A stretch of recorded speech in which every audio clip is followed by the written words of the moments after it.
આજરોજ રાજકોટ મ્યુનિસિપલ કોર્પોરેશનની સ્ટેન્ડિંગ કમિટીની બેઠક હતી।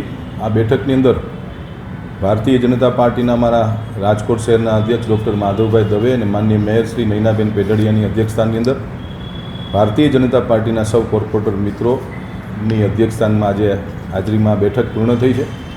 કુલ આ બેઠકની અંદર 114,73,58,000 જેવા અંદાજિત ખર્ચે રાજકોટ શહેરના સર્વાંગી વિકાસ માટે અલગ અલગ કામો માટેની આજની આ સ્ટેન્ડિંગ કમિટીની બેઠકની અંદર કામોને અમે લોકોએ મંજૂરીની બહાલી આપી છે।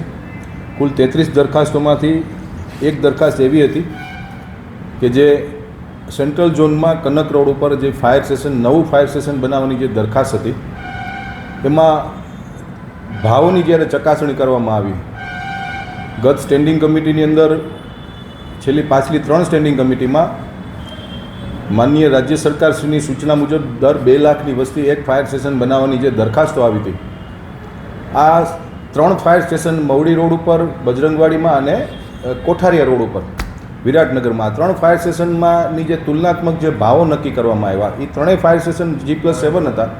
આ G+3 હતું અને ભાવ પર સ્ક્વેર ફીટના ભાવ વધુ આવતા હતા। આ તુલનાત્મક ભાવની દ્રષ્ટિએ સ્ટેન્ડિંગ કમિટીના સભ્યો સૌ ભારતીય જનતા પાર્ટીના કોર્પોરેટર સાથે ચર્ચા વિમર્શ કર્યા બાદ આ દરખાસ્તને અમે લોકો રીટેન્ડરમાં લઈ જઈએ છીએ કારણ કે આ દરખાસ્તની અંદર ભાવ વધુ આવતા હતા। બાકી તમામ દરખાસ્તોને અમે લોકોએ મંજૂરી આજે આપવામાં આવી છે। કેવીભાઈ ખાસ